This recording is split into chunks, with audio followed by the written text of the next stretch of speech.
There's buried treasure in the Caribbean and a fight over the spoils. Hi there, everyone. It's Jeff, and this is Plain English, where we help you upgrade your English with stories about current events and trending topics. By listening to stories about a wide variety of topics, you'll expand your vocabulary, improve your English, and maybe even have some fun at the same time. Who knows? Coming up today, there is buried treasure off the coast of Colombia.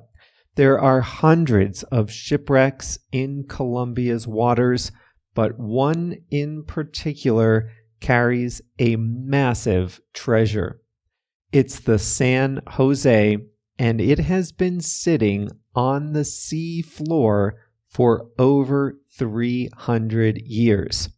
Today, you'll hear about all the people who think they deserve the buried treasure. In the second half of the lesson, I'll show you how to use the phrasal verb destined for, and we have a quote of the week. Let's dive in.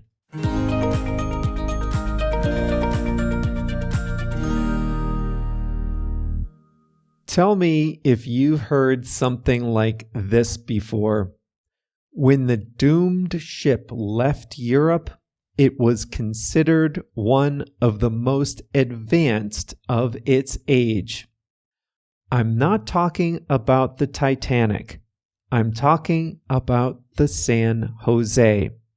And it's not buried in the frigid waters of the North Atlantic, but in the warm Caribbean waters off Cartagena, Colombia. It sank 200 years before the Titanic. The San José was part of the Spanish treasure fleet, large ships designed to facilitate trade between Spain and its colonies in the Americas. And in June 1708, it set sail from Portobello, Panama, to Cartagena, Colombia. It was in a fleet of 17 ships traveling together, and it carried a treasure trove of gold, silver, gems, and jewelry mined and collected from the South American colonies. The treasure was destined for Spain to help finance King Philip V's efforts in the War of Spanish Succession. But off the coast of Cartagena, the San José encountered an unfriendly British naval ship. Spain and Britain were on opposite sides of the war back in Europe. The British ship knew there was treasure in the fleet, and a battle started. The San José sank, taking all its treasure to the bottom of the sea. And that is where it has been for 325 years. For almost all that time, though, nobody knew where the shipwreck was. The San José sank 200 years before the Titanic, before there was radio. But in 1981, a private group of explorers called Glaucomora said they had found the San José. Glaucomora told the Colombian government where it was, on the condition that they, Glaucomora, could share in the profits. But still, nobody went to excavate it. In 2013, Colombia passed a law stating that any shipwrecks found in its territorial waters would be property of the government. The law leaves only a small finder's fee to anyone who discovers a treasure. Well then, 2 years later, in 2015, the Colombian government said it had found the San Jose, but not where Glacamora had said it was. So Colombia claims full ownership of the shipwreck.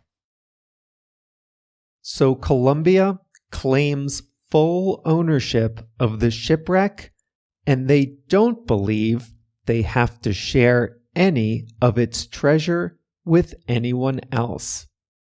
Glacamora has disbanded, but its successor company disagrees and is suing Colombia for half the value of the treasure. They're not the only ones. Spain contends that it is the rightful owner of the treasure. You have to admire the audacity. It is true that the San Jose did belong to the government of Spain when it sank, but it was carrying treasure that was mined and collected throughout its colonies in present-day Peru and Bolivia. And indigenous groups from those areas argue that it was their ancestors who were forced to mine that treasure from their territory, so they should be entitled to part of the treasure. There's a number being tossed around, 20 billion. That's what some people have said the treasure would be worth in US dollars. I am highly skeptical of that number. First, it's based on the best estimate of what the ship was carrying at the time, but that may or may not be fully correct. A true inventory is not known. Second, the value is based on the market value of the metals and the jewels in today's market, but there's no way to know what condition the treasure is in. Why are we talking about this today? The current president of Colombia, Gustavo Petro, has instructed his culture ministry to fast-track a project to resurrect the San Jose from its resting place so that the treasure can be brought to the surface. You guessed it, before his term in office ends in 2026.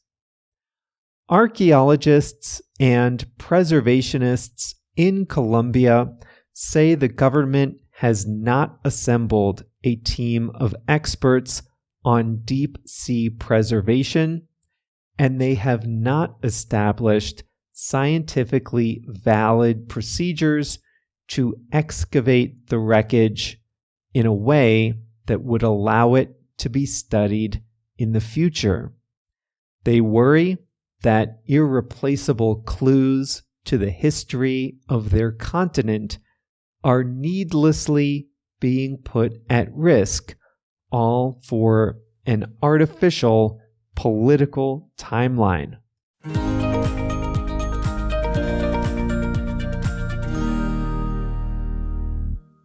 When I read that Spain wanted it back, I just laughed out loud. I thought it had to have been a joke.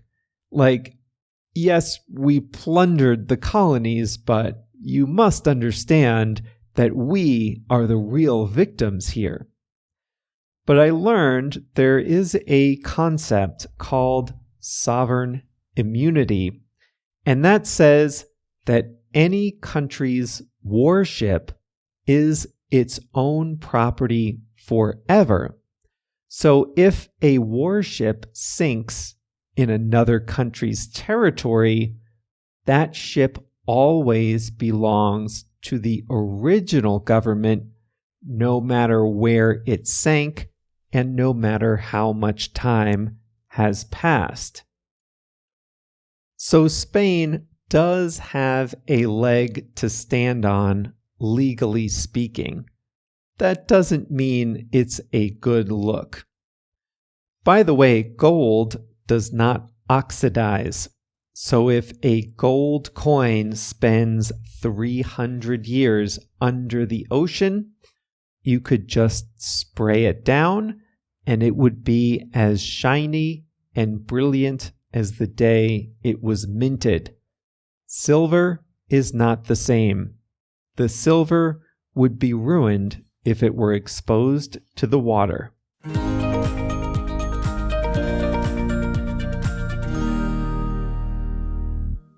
It's Monday, so I have a quote of the week for you. It's from John Steinbeck. He says, "Anything that just costs money is cheap." Because, of course, we can pay with things that are much more valuable than money. Here it is again. Anything that just costs money is cheap, says John Steinbeck, the author. Next up, the expression, it's destined for.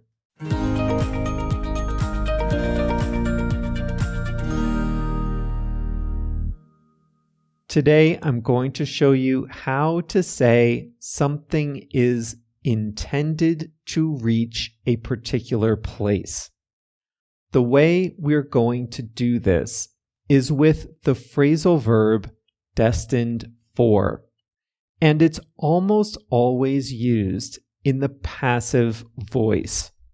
So we say a thing is or was destined for, and then we put where that thing is intended to go, where it's supposed to go. Here's an easy example. If you're on a plane from Bogota to Madrid and you're in the air, you can say, this plane is destined for Madrid. That's because the plane's intended destination, the place it's supposed to be going, is Madrid. Destined for is often used in the past tense when something did not reach its intended destination. So you can say, the plane was destined for Madrid, but had to return to Bogota due to a sick passenger. The plane did not make it to Madrid. Madrid was its destination. That's where it was supposed to go. But there was a sick passenger. The plane had to turn around and go back, and the passengers had to take a different flight. So we say that first flight was destined for Madrid, but it didn't get there. In today's story, we learned about something else that did not reach its destination, and that would be all the treasure on board the San José, a Spanish ship. The ship was sailing in the Caribbean. It was carrying gold, jewelry, and other valuables, all destined for Spain to help the king in his war. The treasure may have been destined for Spain. That may be where it was going, but it did not reach its destination. Instead, it sank to the bottom of the Caribbean. A couple years ago, I went on a short road trip from Chicago to the Mississippi River. The Mississippi River carries a lot of cargo.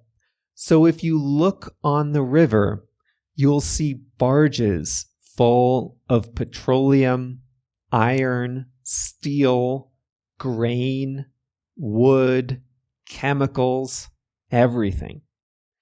And the government operates a series of locks along the river. The locks make sure the river level is deep enough to accommodate these barges along the full length of the river. And you can go watch the boats come into the locks. You get a nice up-close view. I thought it was fun. Anyway, the biggest boats on the river all use the same electronic tracking system. So from the cabin of the locks, you can see on a screen which boats are coming, how far away they are, where they originated, what they are carrying, and what port they're destined for. So a ship might come in and it might be destined for Dubuque, Iowa. That's where it's supposed to go. That's its destination. The next ship might have a longer journey. It might be destined for Memphis, Tennessee, and so on. There were 3 giant pandas in the zoo in Washington, D.C. They were on loan from the government of China. After being extended several times, the loan agreement ended, and it came time for the pandas to go home and live out their golden years in China. One day in early November, the pandas were packed up and put on a plane destined for a panda reserve in Chengdu in southern China. The pandas were destined for Chengdu. That's where they were going, and they did reach their destination. One more thing. There's an idiomatic expression with destined for, and that is destined for greatness. You use this when you think someone will achieve great things in the future. Bob Dylan, the singer, said in an interview that he always knew he was destined for greatness. He always knew he would be great, and he was. People said that Sam Bankman-Fried was destined for greatness. Everyone thought he was going to do great, world-changing things in the future. But as we saw, he did not reach his destination. Well, that brings us to the end of Plain English for today, Monday, December 11th, 2023. Remember, the full lesson is at plainenglish.com/632. In the video today, I'm going to show you how to represent one side of an argument. So if you're telling a story about 2 people who are making 2 different sides of an argument, how can you represent the different positions they take? That's on today's video at plainenglish.com/632. And we will be back here on Thursday with another lesson. See you then.